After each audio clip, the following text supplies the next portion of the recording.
Welcome to I Am the Cute One, the most chaotic school dance in the podcast universe. Listen, you got through the week like we got through 9/11. And a recession. And the Special K diet. And the time that James Franco hosted the Oscars. And Ben Platt's wig and Dear Evan Hansen. TGIF. Hello, I am Donny and I am the cute one. And I'm Chelsea and I'm the cute one. TGIF, cuties. TGIF. I just have to say at the top of the episode, I did something on a whim this week, as I usually do, and I just casually hard launched my Hannah Montana life to my private Instagram. So if you know me in real life and you're tuning in for the first time, hi, hello, but also maybe shut this off because there's a good chance I probably talk shit about you. Oh, Love wow. and light. Yeah, you're going to learn a lot more about her than you ever thought to. My hot exterminator is coming today, some point between 8 and noon. So we'll see. If I leave for a second because we hear a doorbell and I come back with a boner, you know why. Fingers crossed, not for the boner, but for the hot exterminator, because I do love that we have a cast of characters now on this podcast that just pop in like Kramer. And maybe I can leave that door open and I'll angle it so we can see him walk by quick. Well, you know, in a world where we are constantly in a surveillance state, I don't think we need to be contributing to the problem. Well, I did already for Kendrick. I did take a video the same way I do of men on the train, on the street, etc. But you know what? I think that's like reparations. I like that you objectify men the way that men constantly are objectifying women. So I like that you're taking the power back and you said, you know what? Everybody can feel uncomfortable, not just women. I agree. Thank God for me. TGFM. How was your week? It was good. What did I do? Let me check my notes. Oh, I saw some theater. So Les Mis is currently on, and I meant to look this up to make it a recommendation if it comes to your town or whatever, but Les Mis is currently on an anniversary tour. So it's playing like arenas and stuff. So it was at Radio City Music Hall. So already it was cool because I've never been to Radio City Music Hall before. Never saw that Christmas show. So that was cool to be there. Is that where the ladies with the legs perform? Yeah, they perform there as well. But currently, I think that was the end of the tour. Wow, look at that. I can't recommend it because I saw the last day, which is cool on its own. But love when we close those loops in real time on this show. Doesn't help you any. But that was really cool. Les Mis is one of my favorite shows. I like all the music. It's been with me since elementary school because my best friend's mom used to have the album. So then when me and him would play, she would have it on a little rotation. So that was nice. The girl that played Anne Hathaway? No, the frenemy of the daughter. The poor one that wears the newsboy cap. Mm-hmm. She sang with her eyes closed and her lips puckered, and it really took me out of it. How old was this actress? I would say 20-something. Okay, great. Yeah. Love that. We're moving up the median age of shit talking on this show because I was fully expecting you to say she was about 6. No. But if she was, I wouldn't have a problem talking shit about her either. But yeah, because it was an arena tour and the seats were so far away, there were the screens like you're at a concert. You could watch them there as well. But whenever she sang, I made sure I only could see a blurry vision on the stage and not the cameras because I said, I'm not doing this to myself. I love that. Self-imposed glaucoma. I do have to say about Les Mis, I feel about Les Mis, the movie, the way you do about Wes Anderson films.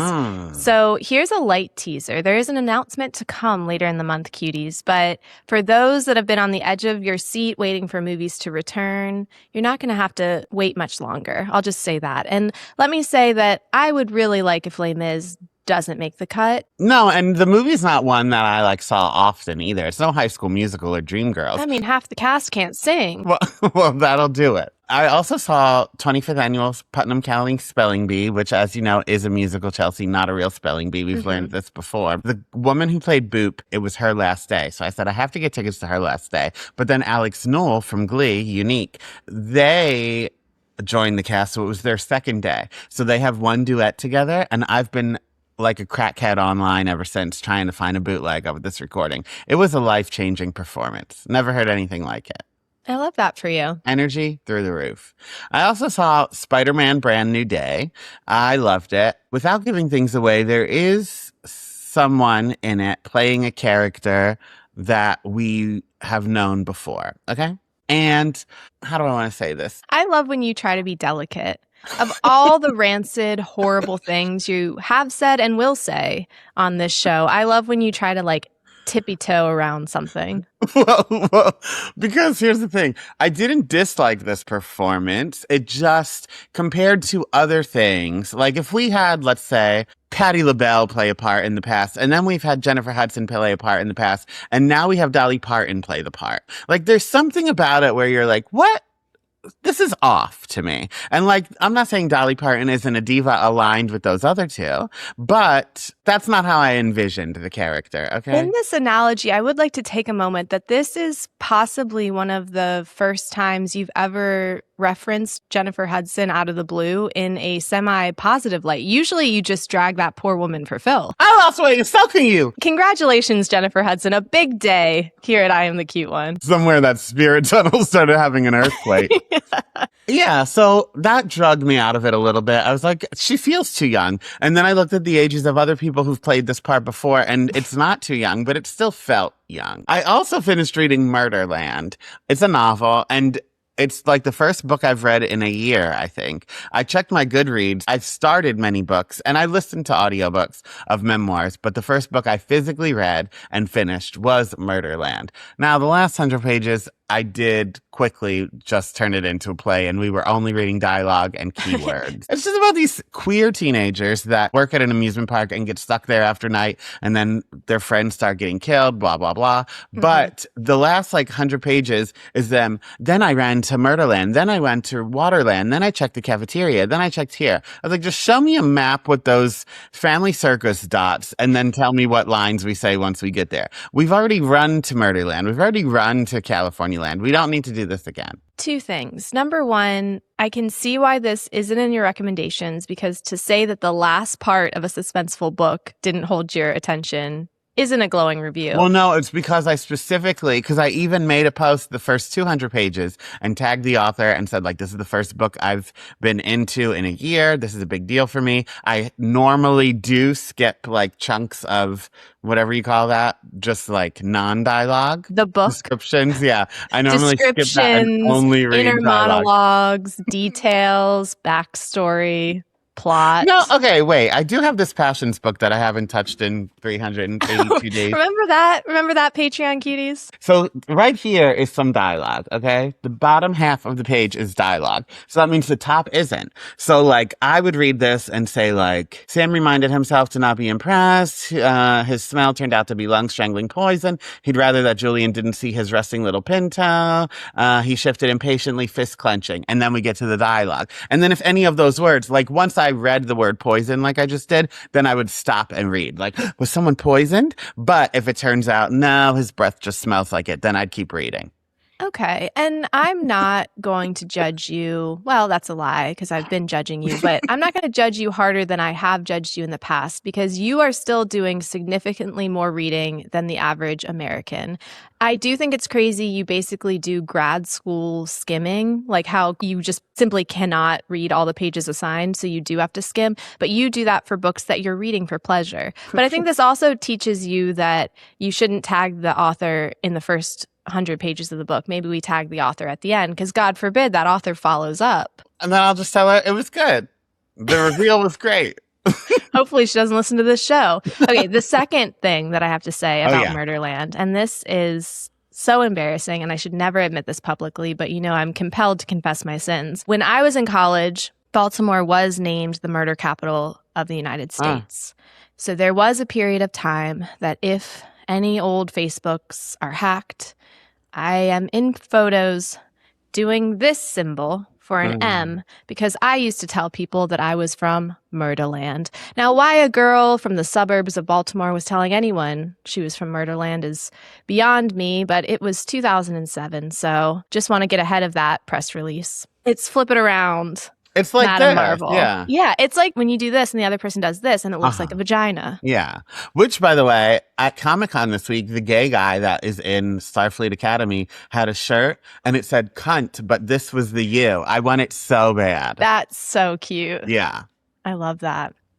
Well, this is the last week of summer break. We've made it barely. Patreon cuties, I apologize if you saw a major spoiler of BB40 over on the Patreon this week because my brain is broken and I'm just scheduling things wrong. So sorry to you for that. It was a teaser. Yeah. It was a teaser the way that Donny teases plots of movies that I haven't seen. But we've reached the point of summer where we've run out of all activities. So you may recall this time last summer was when we did our fashion show. And this summer, they wanted to start their own podcast. They're very inspired by us. So they came up with a podcast called Sisters Back to Back. I asked clarifying questions. I couldn't tell if they were imagining a back-to-back pose for cover art or if they were going to talk back-to-back. I'm not sure, but it's called Sisters Back to Back. And the premise of this show was that they were just going to talk about hot topics, back to school shopping, how to make friends, what first and third grade are like, because now they're going into second and fourth. So cute. There wasn't a lot of planning done. I think they truly were inspired by us because there were just random words written down on a piece of paper.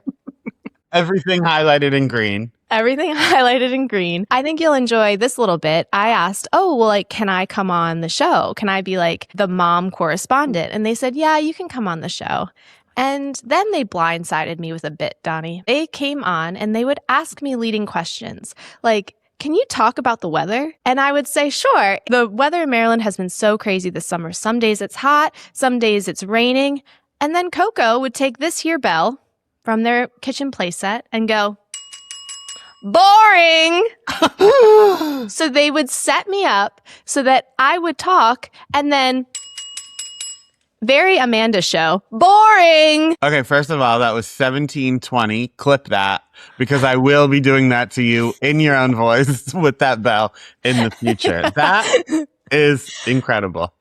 So I thought you would like that because it turns out it doesn't matter what podcast I'm on. The co-hosts are going to glaze over their eyes and tell me I need to shut the fuck up. At least they use their words. It is a audio platform. So I just get silent, usually check a text message or two, but they find a way to still bring a show. I like that. That's true. And it wakes up the audience too. If the audience has drifted off to sleep while I'm on my soapbox. Speaking of active listening or perhaps zoning out, I got a DM and I cannot find it in my DMs because I wanted to screenshot it, but somebody DM'd me saying that they recently started watching our show over on YouTube. Go over there, like, comment, subscribe, etc. But they used to listen to us, but now they watch us over on YouTube. And they said that we both have a tell and that when we're actually listening, we cock our heads like golden retrievers. But when we're not listening, our head remains upright. And so I just have to give a shout out to Philip Solomon, our guest from last week. If you guys haven't listened to that episode, go back because our heads were cocked that whole episode. And it really made me realize how little we listen to each other. The last thing I've been working on is Coco's birthday is coming up. She's turning 9 years old, which is crazy. I don't know when she had the audacity to age. I don't appreciate it. Had a full meltdown the other day about how old my girls are getting. But she wants to have a friends-only birthday party. Yeah. So usually we have our big gatherings and it's like family friends and adults and like everybody. And she said, Mom, not mommy anymore either. So I'm fine. I'm doing fine. She's like, Mom, I want to maybe do like a birthday dinner with Nene and Dino, my parents, and like Aunt Paula, like the usual people, but maybe just on my birthday, we'll do a birthday dinner. And then can I have like 3 or 4 of my friends over for like a friends only party and we can like maybe watch a movie or do something like that. And I was just like, oh, Jesus Christ. Now it is way less work for me. So I don't know why I'm so upset about it, but I don't know. It's less work, but as a birthday monster, it does extend it because now you get 2 celebrations instead of one big one. So is it growing up or is it just being smart?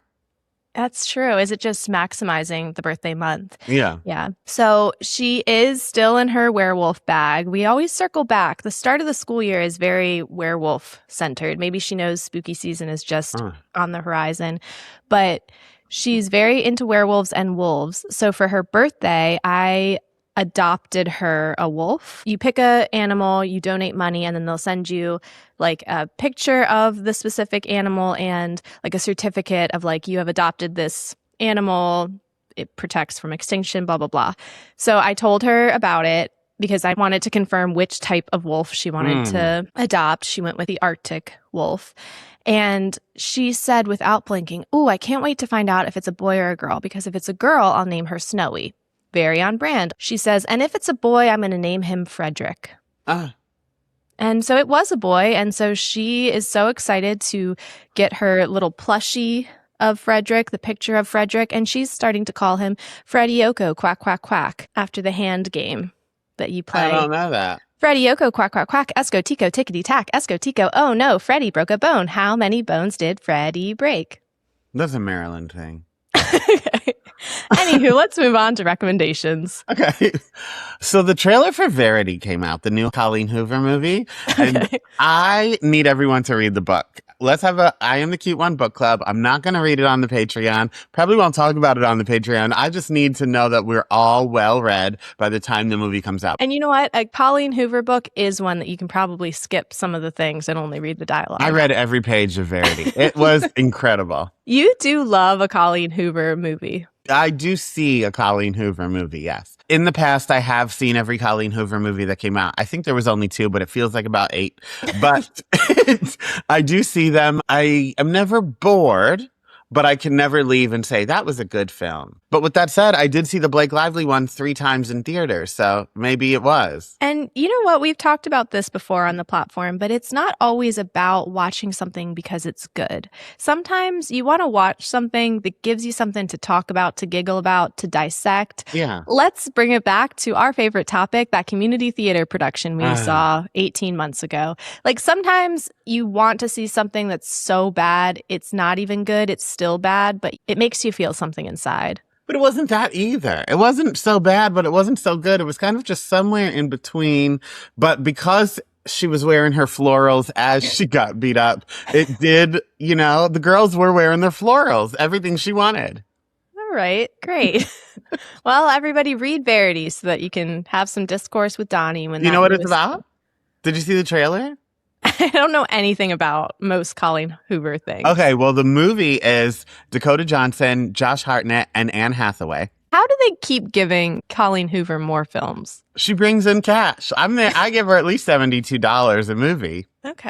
Anne Hathaway's this really famous writer, but she's in a coma or she's paralyzed or something in her home right now. So the husband hires Dakota Johnson to come because she's a ghostwriter. He's like, there's nobody else that will write in her voice. And we can't let her readers know she didn't write it or they'll be pissed. So you pretend to be her and write it. So she's there, but then while she's living in the house so she can soak up the energy, she starts to suspect some spooky things. It's Colleen Hoover's first scary thriller movie. Oh, okay. Maybe I'll read it. Yeah, it's fun. Okay. Well, speaking of reading, I am reading Bull Moon Rising. Now, I should have brought the book down, but I'll post a picture of it here for the YouTube. I went to the library with the girls, as we do every 2 weeks, and Sapphire picked this book out for me because she loved the colors. She loved the art and the inside flap. I'll post that picture here. The pages are beautiful, very rainbow. It is the closest to bestiality I've gotten, Donny, in my romantasy journey. It is about a woman who is going to fuck this minotaur. I haven't gotten there yet, but the moon is rising, and once every 5 years, all minotaurs essentially go into heat. It's called a rutting. And when this happens, we're 28 days out from this moon, and he's already getting a little antsy. But when this happens, he's not going to be able to do anything but plunge his big old minotaur dick in her. Now, you did tag me in the picture of that opening flap, and I will say I've typically been reserved for jungle cats, but the minotaur is hot. He looks like he could wear boxers. So anybody who is in the romantasy genre, I am only about a quarter of the way through this book. I'm enjoying it so far. It's very Emily Wilde adjacent, but way more horny. And a fun fact I learned, because you may recall when I was reading that werewolf book, I learned about knotting, which is when the male werewolf's dick balloons inside of the female and basically attaches. I didn't realize this was canon. This is a known thing. Well, that's not just something people make up, Chelsea. Well, you don't know what you don't know. And now this is the second book that involves knotting. So, it's a slippery slope. One day you pick up a book about fairy smut, and before you know it, you're reading about a woman getting plowed by a minotaur. And we're not going to use his name because, you know, when we give details about him, we just say the boyfriend. If people want to do the research on their own, that's fine. But I was telling my boyfriend about Murderland, and he said that he reads like Reddit smut. You know, I used to dabble in that a little bit as well. And he said, your plots are no different than mine. Mine just ends with like people boning at the end. And then I was very judgmental. And he said, you're going to judge me for reading smut? And I said, to be clear, I judge everybody for it. I judge Chelsea. I judged my mom when she read 50 Shades of Grey. This has always been a topic I've openly judged people for. Which is so interesting because you watch more porn than any person I know. But I think that we're in and out, you know? In fact, if there was one person I wasn't going to judge in all of this, I think it would be my boyfriend because he just logs on Reddit, reads it, and logs off. Whereas like this, it's a book. We're reading full books of it. Yeah. Well, to be fair, there's a line. Like, so for this book. She likes 2 cocks. Don't you, baby? Drake asks. She needs 2 cocks. Right. If I'm reading that type of book, I don't want it longer than 150 pages. Honestly, if we can get it done in 99, wonderful. And the font can be size 24. I don't need to be there for a long time. I'm there for a good time. But with books like this, where there's like a slow burn, and it's also with a autistic coded academic woman who's like just chasing her passion and looking for artifacts, it's like 80% that. And then all of a sudden, kablamo, here's my cock. Because that's what just happened too. He said, you're going to need an anatomy lesson before we get down to brass tacks. And he pulled out his wiener in this last chapter. So I don't know if that's going to help the judging, but I just wanted to clarify. The last recommendation that I have was going to be my cutie of the week, but I just encourage everyone who has a Threads account, just type in the search bar, The Zapper. It is a funny story, maybe not hee hee ha ha, more like funny, laugh so you don't cry. But it is being alleged that since our president cannot stay awake in any capacity ever, it has been alleged that they have hired the Zapper, who stands behind him and has a button she presses on one of her shirt buttons that will zap him awake. The evidence is damning, and if that's not what's happening, I don't know what it could be because it's a pretty clear-cut cause and effect. So one more reminder, we are over on YouTube. Go over there, like, comment, subscribe. Patreon.com/IamTheCuteOne. We are back to covering Desperate Housewives every week. There's lots of stuff going over there, and we're almost wrapping up BB40. Things are happening. There is drama afoot. This week is a big episode for me, I must say. So catch me while you can. Patreon.com/IamTheCuteOne. Great.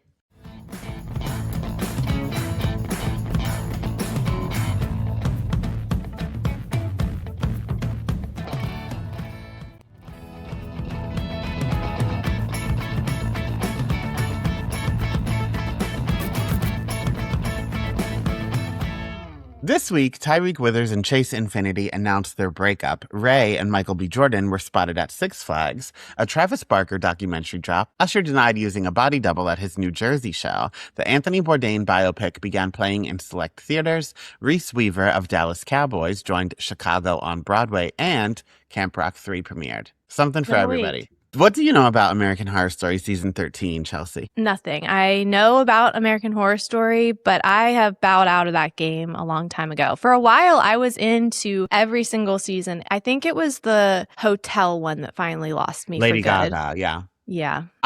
For the first 6 or so seasons, maybe 8, it was every other. Like, I loved Murder House, didn't like Asylum. Loved Coven, didn't like Freaks show or whatever. So it was like 1, 3, 5, 7. I loved all those. Then it came to a point where like every season was just not hitting for me. Like all the ones you just named, I loved the first 75% of. Yeah. Like Murder House is the only one that landed the plane, and that's because it was season 1. But like every other season, I was into it, and then I suddenly would look around and say, how did we get here? Yeah. I didn't watch episode 3 of The Shards yet, but The Shards is based on a novel by Bret Easton Ellis, who is the same person who wrote American Psycho. So the first 2 episodes dropped last week, and they were good. And like reviewers were saying like, it's a little crazy, but it's Ryan Murphy. What do we expect? For the most part, it's good. And I said, great. But then I didn't watch the next two that came out, but reviewers are saying like the author of the book only had a collaboration with Ryan Murphy for the first two. Oh, they catfished the audience. Yes. So he like put his hat in the ring for the first two, and then Ryan Murphy took over from there, and apparently you can really tell. Okay. So Jessica Lange hasn't been in it since season 4, Freak Show.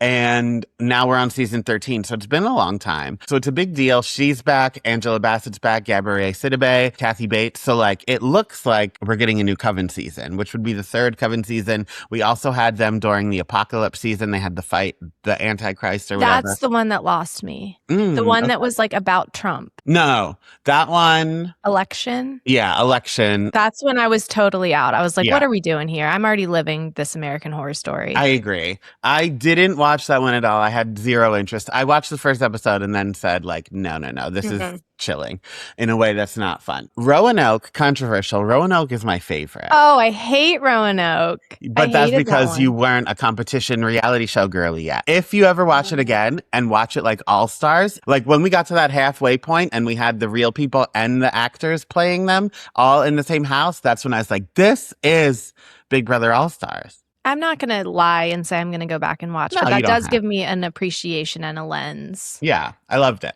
So all these people, they were like, oh my God, we're getting a new Coven season. I wish, because what they're doing, Chelsea, is, and Ryan Murphy is always too much, but like at this point, it's truly too much. Why are we even saying yes to him? It's the Avengers. So I'm going to read you this sentence that says, Jessica Lange will be reprising all 4 of her former characters, from Constance Langdon to Fiona Good. Evan Peters will be playing 5, and Sarah Paulson will somehow step into 6. That's crazy. So Ryan Murphy has decided to make his own like Valentine's Day or New Year's Eve, like those movies that used to just be like cameo with no plot. How are they possibly going to do this? But at least with that, we had like 30 stars. This is only going to be a cast of 6, but with 1,800 characters. Wigs. I can't. And in the photos of like upcoming, whatever, they did have Evan Peters in that blue wig, which means it's his Trump character. I just can't. I did see, the only thing I saw about this was that Jessica Lange is going to have a musical again, which I loved the musical from Asylum, but you said you didn't like Asylum. Asylum's my favorite season. I didn't watch Asylum. I didn't make it all the way through. So I only saw the performance out of context and it didn't hit for me. Maybe if I would have watched it in context, it would have made a lick of sense. It didn't, but it was a nice wake up. That was my probably buzzer. Okay, boring. And then banana fana for fana, fee fi for fana. No, I do love that song, just in general. I don't understand the rules. She tells you it. I know, but you know that I'm a visual learner. I need it written down for me. Okay. So would it be Chelsea Belsey for Felsey? Chelsea, Bo Belsey, banana fana for Felsey, me, mine, Mo Melcy, Chelsea. Huh, okay. And then there's like that verse about if the first 2 letters are ever the same, that's when she loses me. But I know what to say. I just don't know how to write it. Yeah, I'm not gatekeeping, but it's like gibberish. Like, had to go, let it go, should it go, let it see. That was wrong. But you know that? Gibberish? I don't understand gibberish. I've had so many friends try to teach it to me, and I just can't. Yeah, and that's same thing. I'm not gatekeeping. I know how to speak it. I know how to understand it. But if you said, explain it to me, I can't. That's fair. There are many things in my life that I know how to do but can't explain. Like build a door. Can I?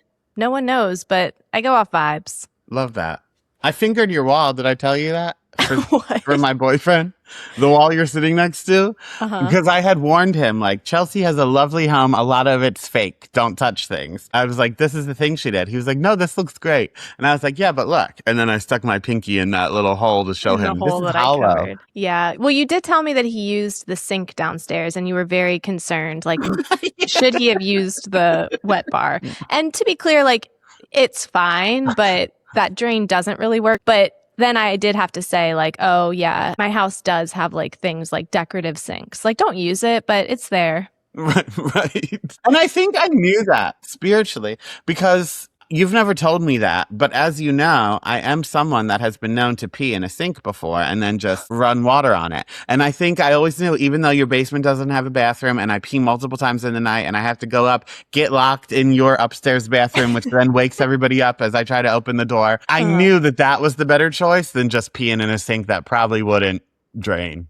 Well, much like the Banana Fana Fafelsi song, you don't know why, but you know how to do it. So you don't know why you shouldn't pee in that sink, but you do know you should go upstairs. Yeah. So my headline has to do with my favorite topic, Gen Z and Gen Alpha. I think it's Gen Alpha now. I think that Gen Z has officially fallen into the trap that we as millennials had, where people were like, frickin' millennials. And it's like, I'm a mother of two. I'm not 18 anymore. Why am I still being blamed? So I do think that this is Gen Alpha. We got to talk about mogging, looks maxing, and now smell maxing. This is a really funny side of Gen Alpha because there is humor in it. And I do know that like some people like Clavicular or whoever, like can't get enough of that guy because wow, talk about gender affirming care. But like there are people that of course take it to the extreme and take it to a place that it absolutely shouldn't be taken to. But I do like that there is a wink and a nod, and I'm assuming, I'm praying, I'm hoping some self-awareness, because there are just like really funny things that are out there on the internet that have to do with like birds mogging over their newborn child. I'll put that tweet here that my brother sent me because we both are very obsessed with the Riz of Gen Alpha. Now, news source is reporting that teenage boys are obsessing over luxury colognes in a new trend known as smell maxing. For some teen boys back to school shopping, a new item has been added to the list, cologne. The social media trend known as hashtag smell maxing has young boys layering different scents and spending hundreds of dollars on luxury bottles. And to this I say, this is not a new concept. Yes, we've rebranded it, and I have seen people call Gen Z and Gen Alpha the Christopher Columbus generation because they are constantly discovering things that have already existed for years before them. Someone recently was like, wow, what did coffee places do before Emma Chamberlain mainstreamed iced coffee? What? Talking about the Christopher Columbus generation, that they think that Emma Chamberlain discovered and made iced coffee mainstream. It's like somewhere my 19-year-old self in my Ugg boots and North Face jacket is screaming into my Dunkin' Donuts iced coffee, but that's neither here nor there. But no, smell maxing isn't a new concept because I lived with a brother. And so I think that maybe now they're spending more money on it and they're spraying better products all over themselves. But I lived with the Axe body spray haze coming out of the bathroom. Which, spoiler alert, don't read Murder Lines. but that was how they figured out who the killer was at the end. They Axe recognized his body spray? Axe body spray. Well, there are two scents that can like trigger me like a sleeper agent. Axe body spray, I immediately get a sinus headache because it just takes me back to having to brush my teeth after Dylan just doused himself every morning. And the other one is Abercrombie Fierce, which that was like all of the cute boys wore that one. When I worked at Bubba Shrimp Company, my office was right outside of not a locker room, just like hooks where the kitchen staff would get almost fully naked and change with cameras there, whatever. And they would use all the Axe body spray in the world that would then seep under my door. So it was twofold. Number one, yes, it was giving me migraines. Yes. Number two, like, I don't want to smell like this. If I wanted to, I would. I don't want to smell that. But number three, there was like a feralness to it that then makes me think Axe body spray is attractive because there's always a certain type of man that wears it. A boxer's bartender probably has Axe body spray. And my brother at 12 years old. Well, but I understand. Yeah, a grown man that's still choosing to use Axe body spray, that's a man who might not commit to you, but he's going to commit to something. And that is the scent that he picked up for the first time in a CVS Walgreens when he was in middle school. Also, it just took me till now. I didn't know who Emma Chamberlain was. It confused me. That's why I just said, what? When you said that. I also did skip, like, we bunny hopped topics, and it was all actually relevant. But usually when I do that, it does take a minute to recalibrate to get to where I've been. Yeah. Well, plus I just don't know who she is. So normally I can follow along, but I thought you were talking about the movie Ella McKay starring Emma Mackey. I don't know any of those words. So no, I didn't mean that. The poster is just her like this. Trying to put a heel on as she walks. So then I thought, like, oh, maybe she had an iced coffee in her hand, and then maybe iced coffee spiked when that movie came out. And then I was like, but I think that movie flopped. So then I had to research. Imagine that movie did create the iced coffee. So smell maxing. I guess if you're a mother or a father of a teenage boy or a teenage boy that listens to our show, what are you doing here? But gird your loins and your nostrils because smell maxing is hitting the shelves. Love that. Let's move on to Cutie of the Week, Chelsea. Okay. My cuties of the week are Vanessa Hudgens, Selena Gomez, and Ashley Benson. Because, as a backdoor compliment to them, Bella Thorne said on Call Her Daddy that she is writing, directing, and starring in Spring Breakers too. I just think, flop, flop, flop, flop. Boring. There was something about the first one. Yes, it was magical. Yes, it was my entire personality for a long time. Yes, it helped someone who already had alcoholic tendencies lean into that lifestyle for a little bit because then we could squirt water guns of alcohol in each other's mouth, or I could like chug from the bottle as someone said spring break for as long as they could, and when they finished then I could finish. Like it was a lifestyle. But because it's a movie where like nothing happened, it's just like a postcard for an hour and a half, a postcard from hell, but a postcard nonetheless. I don't know what it would do, especially because like 13, I don't have any stories about that. I feel like that's a movie we would need a guest with a bad apple past for. Right, that I could yes and. Yeah. Talk And about they my could yes spring and breaks. you. And I would just judge. I would be the Selena Gomez. And I think, as much as I love Spring Breakers, did have a t-shirt, did have the movie poster. But I think that without those three girls in it, that's not a movie that would have ever drawn to me. Much like 13. Like that is just too white trash. That is too barefoot in a gas station. It does not appeal to me at all. But when you use Ashley Benson, Selena Gomez, Vanessa Hudgens, that's what says, we're bringing this F word in. So with Bella Thorne, you're kicking this F word out. You'll notice my cuties of the week were Vanessa Hudgens, Selena Gomez, and Ashley Benson. There are 4 girls in that movie, but the other one is a little too. If it was her and 3 randoms, never would have watched it. But because she's the random, I can deal with it. Who is it? The writer's wife. She's the one with pink hair, I think. Her name is Rachel Corrine. She's like the really trashy one. I think if you're asking me, she's the reason they're all demons. The other 3 could have just had a lovely college experience, joined a sorority, and we'd have a very different film. But once they brought that one from the wrong side of the tracks into the friend group, shit really went downhill. Wow. Well, she divorced that husband. So maybe she'll be in this one then, because he has nothing to do with it. But if Bella Thorne was like the weakest link here, and then we brought in other Disney girlies, because Bella Thorne did used to be a Disney girl, so she does have connections. What was she in? She was in that show with Zendaya. Oh. Yeah. Maybe. If she uses her connections, there's a chance I'll watch it, but probably won't. Well, shout out Vanessa Hudgens, Selena Gomez, and Ashley Benson. Go fuck yourself, 4th one. And the guy. And the guy. Yeah, see? Again, equal opportunity. My cutie of the week is Jason, a.k.a. Selena from Big Brother 28. I have frequently gotten on my microphone, gotten on my soapbox, and talked about how Bravo stars need to get off of social media. Even my girl, Lindsay Hubbard, I enjoyed her for a bit on Threads. Now I think she's a little bit too in the muck, in the weeds, fighting with Bravo accounts. Like, it's important to have a separation of church and state on social media with reality stars, but I'm taking it all back because what Jason is doing in his post-house press tour on social media, I am cackling, I am living, I am laughing, I am loving. I'm so glad that he is getting the appreciation from the fandom that he always deserved. Because to be clear, he was a menace in the house, but a menace that I wish had stayed on my screen for much longer. And I love that he is not afraid to just openly shit talk the people he hates in the house.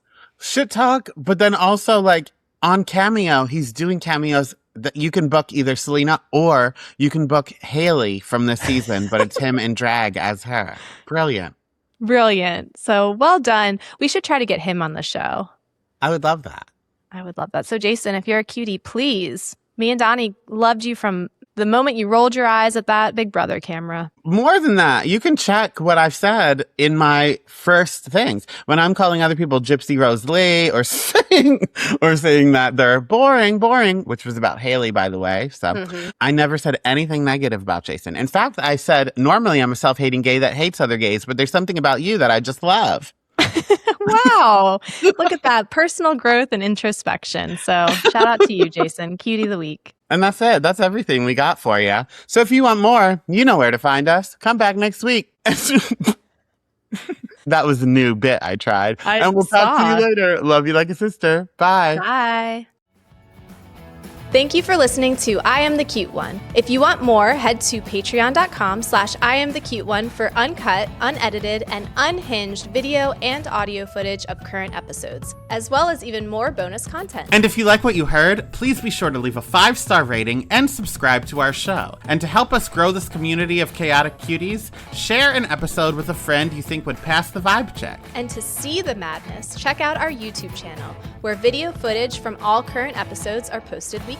You can follow me at Real Donnywood on Instagram and all other social media platforms. And if you want more of my personal brand of chaos, check me out at Oh No Chels. Talk to you later. Love you like a sister.